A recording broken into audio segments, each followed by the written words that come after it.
नमस्कार विद्यार्थियों, आज हम पुष्यमित्र शुंग के बारे में अध्ययन करेंगे। पुष्यमित्र शुंग ने अंतिम मौर्य शासक बृहदर्थ को मारकर शुंग वंश की स्थापना की थी। पुष्यमित्र शुंग का शासनकाल लगभग 185 से 149 ईस्वी तक रहा था। वहीं शुंग वंश का जो समय है वह 184 से 75 ईस्वी पूर्व तक रहा था। शुंग वंश की स्थापना पुराणों के अनुसार पुष्यमित्र शुंग ने अंतिम मौर्य सम्राट बृहदर्थ को मारकर शुंग वंश की स्थापना की थी। शुंग कौन थे? तो शुंग वंश की उत्पत्ति किस प्रकार हुई थी? हर्षचरित के अनुसार, जो बाणभट्ट की रचना है हर्षचरित, उसके अनुसार शुंग जो थे वो अनार्य तथा निम्न उत्पत्ति हर्षचरित में बताई है। वहीं डॉक्टर हरप्रसाद शास्त्री ने प्रारंभ में शुंगों को पारसिक बताया। मित्र नामांत होने के कारण, जैसे पुष्यमित्र, अग्निमित्र, मित्र नामांत होने के कारण पहले तो उन्होंने शुंगों को पारसिक बताया, लेकिन बाद में उन्होंने शुंगों को ब्राह्मण स्वीकार किया तथा शुंग उनका कुल रहा होगा, ऐसा हरप्रसाद शास्त्री का कहना है। पाणिनि की जो अष्टाध्यायी है उसके अनुसार शुंगों का संबंध भारद्वाज गोत्र से था। वहीं आशुलायन स्रोत सूत्र में भी शुंगों का उल्लेख आचार्यों के रूप में मिलता है। वृहदारण्यक उपनिषद में सोंगी पुत्र आचार्य का उल्लेख मिलता है। इस प्रकार शुंग ब्राह्मण पुरोहित प्रतीत होते हैं। मालविकाग्निमित्र जो कालिदास की रचना है उसमें शुंगों को काश्यप गोत्रीय बेम्बी कुल के ब्राह्मण बताया गया है। एच.सी. राय चौधरी भी इसी मत से सहमत है। हरिवंश में पुष्यमित्र शुंग को काश्यप गोत्रीय द्विज तथा ओदी बच अर्थात अचानक उठने वाला कहा गया है। तारानाथ भी उन्हें ब्राह्मण जाति का बताता है। राजबली पांडे के अनुसार इस वंश के ब्राह्मण पहले मौर्यों के आचार्य व पुरोहित थे, अतः स्पष्ट है कि शुंग जो थे वो ब्राह्मण थे। पुष्यमित्र शुंग के पूर्वज मौर्यों की सेवा में थे तथा उज्जैन प्रदेश के निवासी थे। पुष्यमित्र शुंग अंतिम मौर्य सम्राट बृहदर्थ का सेनापति था। शासक बनने से पूर्व संभवतः पुष्यमित्र मौर्यों के अधीन अवंती में प्रशासक था। मरुतंग की धेरावली में अवंती के शासकों की वंशावलियों में पुष्यमित्र शुंग का भी नाम दिया गया है। वहीं हर्षचरित में विवरण मिलता है कि अनार्य सेनानी अर्थात पुष्यमित्र ने सेना दिखाने के बहाने अपने प्रज्ञा दुर्बल स्वामी, ये प्रज्ञा दुर्बल स्वामी बृहदर्थ के लिए कहा गया है, उसकी हत्या कर दी। वे मंत्रियों द्वारा नए राजवंश की स्थापना का प्रारंभ था, जो कालांतर में कर्ण, आंध्र, गुप्त आदि वंशों की भी परंपरा बन गई। एक नए राजवंश का संस्थापक होने पर भी समकालीन स्रोतों में सर्वत्र पुष्यमित्र के लिए सेनापति या सेनानी उपाधि का प्रयोग किया गया है। वहीं उसके पुत्र अग्निमित्र के लिए राजा की उपाधि मिलती है। पुष्यमित्र शुंग के लिए ओदिभज, पुराणों में ओदिभज शब्द का प्रयोग किया गया है, जिसका अर्थ है आकस्मिक रूप से उदय होने वाला।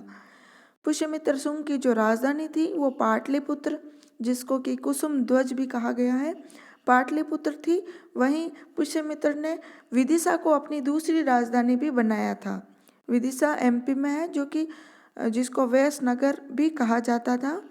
इसका उस काल में राजनीतिक एवं सांस्कृतिक महत्व सर्वाधिक हो गया था। पुष्यमित्र शुंग के विषय में जानकारी के स्रोतों के बारे में बात करें तो पुराणों में मत्स्य, वायु पुराण, ब्रह्मांड पुराणी विशेष उल्लेखनीय है। वहीं अयोध्या अभिलेख जो है धनदेव का, पुष्यमित्र शुंग के राज्यपाल धनदेव का अयोध्या अभिलेख है, उससे भी पुष्यमित्र शुंग के बारे में जानकारी मिलती है। हर्षचरित जो कि बाणभट्ट की रचना है, उसमें पुष्यमित्र शुंग द्वारा बृहदर्थ की हत्या का उल्लेख मिलता है।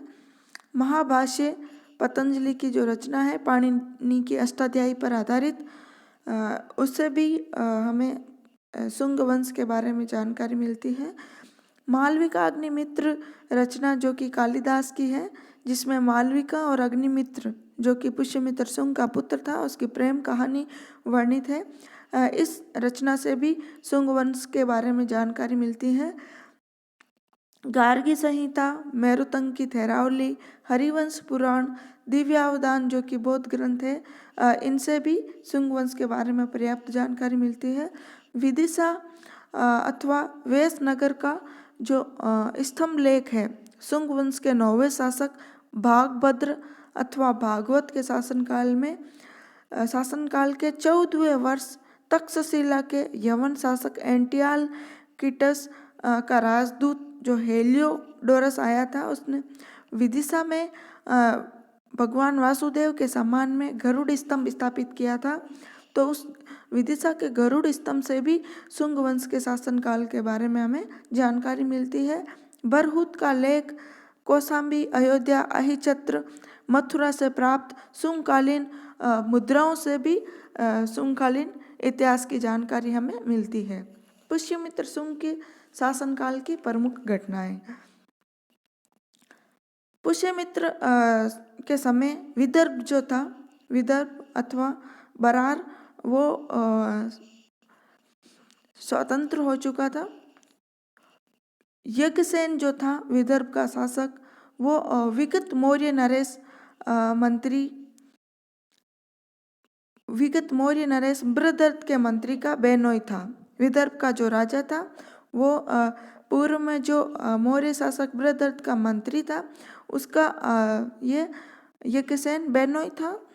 तथा उस दौरान पुष्यमित्र सेनापति था बृहदर्थ के समय।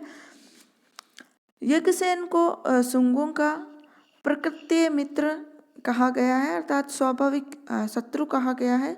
पुष्यमित्र द्वारा बृहदर्थ की हत्या के बाद यज्ञसेन ने उसकी अधीनता स्वीकार करने से इनकार कर दिया। इस घटना के दौरान पुष्यमित्र का जो पुत्र था अग्निमित्र, वो विदिशा का गवर्नर था। चूँकि हम जानते हैं कि पश्चिम के प्रांतों पर अपना पूरा अधिकार बनाए रखने के लिए पुष्यमित्र ने विदिशा को अपनी दूसरी राजधानी बनाया था। तो अंतिम मौर्य शासक बृहदर्थ के समय 2 परस्पर विरोधी गुटों का उदय हो गया था। एक का नेतृत्व पुष्यमित्र सिंह जो कि सेनापति था वो कर रहा था, तो दूसरी ओर विदर्भ का जो मंत्री था, विदर्भ का वो उसके विरुद्ध था। सम्राट बृहदर्थ की हत्या के बाद पुष्यमित्र ने मंत्री को बंदी बना लिया था। इसी समय यज्ञसेन जो मंत्री का साला था, वो स्वतंत्र प्रांतीय शासक बन गया था। यज्ञसेन का जो चचेरा भाई था माधवसेन, वो अग्निमित्र का मित्र था, दोस्त था। माधवसेन अपनी बहन मालविका के साथ विदिशा को एक दिन जा रहा था, तो विदर्भ की सीमा पर यज्ञसेन द्वारा इन दोनों को बंदी बना लिया जाता है, माधवसेन और मालविका को। इस पर अग्निमित्र ने अपने सेनापति वीरसेन के साथ विदर्भ पर आक्रमण कर दिया। इसमें यज्ञसेन पराजित हुआ और उसने अपना आधा राज्य माधवसेन को देना पड़ा तथा पुष्यमित्र शुंग की अधीनता भी स्वीकारनी पड़ी।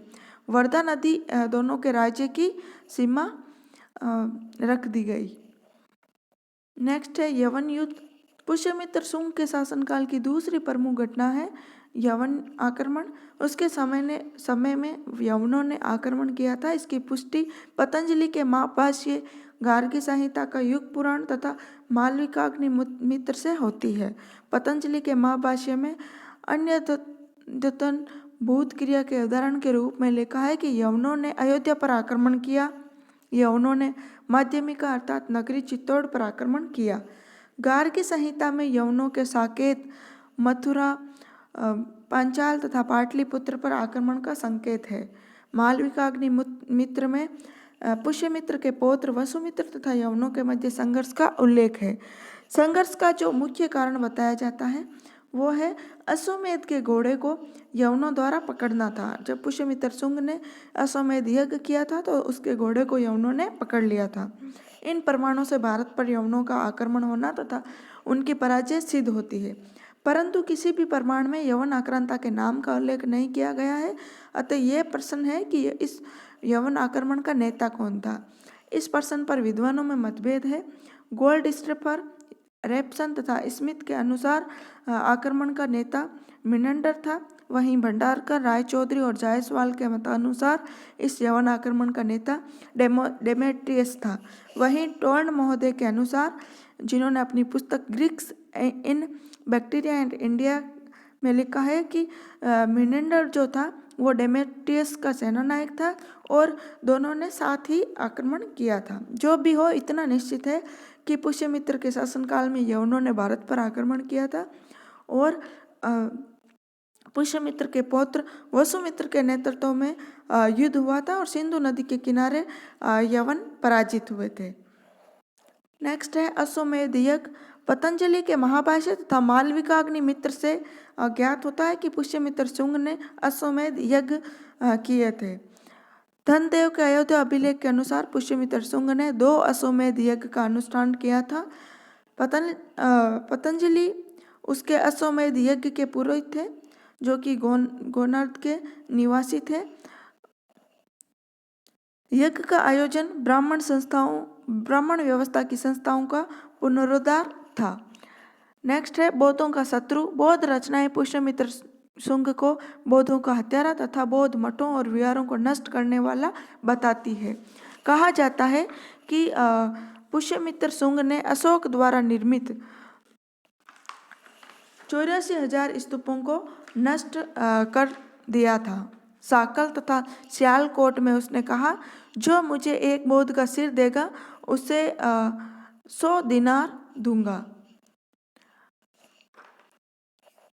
यहाँ यह तथ्य उल्लेखनीय है कि पुष्यमित्र शुंग को बौद्ध द्रोही घोषित करने वाले सभी साक्ष्य बौद्ध है। शुंग काल में सांची बरहुत स्थित स्तूपों का परिवर्धन भी हुआ था और संरक्षण भी हुआ था। इस प्रकार पुष्यमित्र के बौद्ध द्रोही होने का मत स्वतः ही खंडित हो जाता है।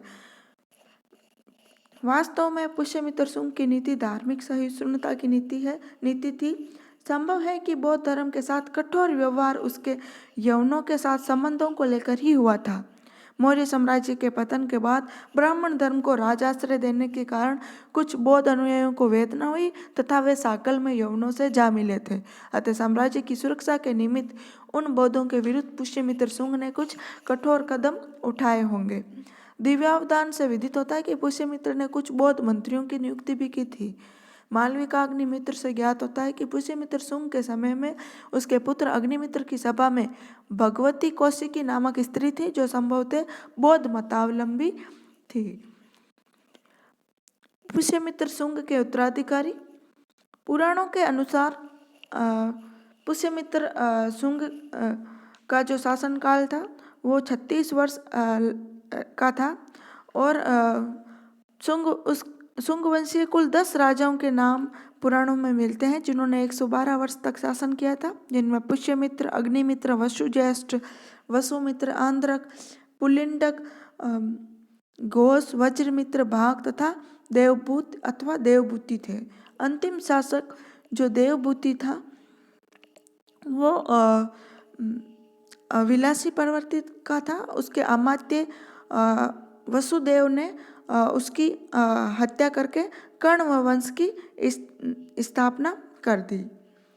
पुष्यमित्र शुंग के राज्य विस्तार की बात करें तो उसका साम्राज्य उत्तर में हिमालय से लेकर दक्षिण में बरार तक तथा पश्चिम में पंजाब से लेकर पूर्व में मगध तक विस्तृत था। इसका राज्य पंजाब की सिंधु नदी तक, दक्षिण में नर्मदा नदी इसके राज्य की सीमा थी, पूर्व में पाटलिपुत्र राजधानी थी तथा कौशल पर भी पुष्यमित्र शुंग का अधिकार था। तो विद्यार्थियों, आज हमने पुष्यमित्र शुंग के बारे में अध्ययन किया। वीडियो को यहीं समाप्त करते हैं। धन्यवाद।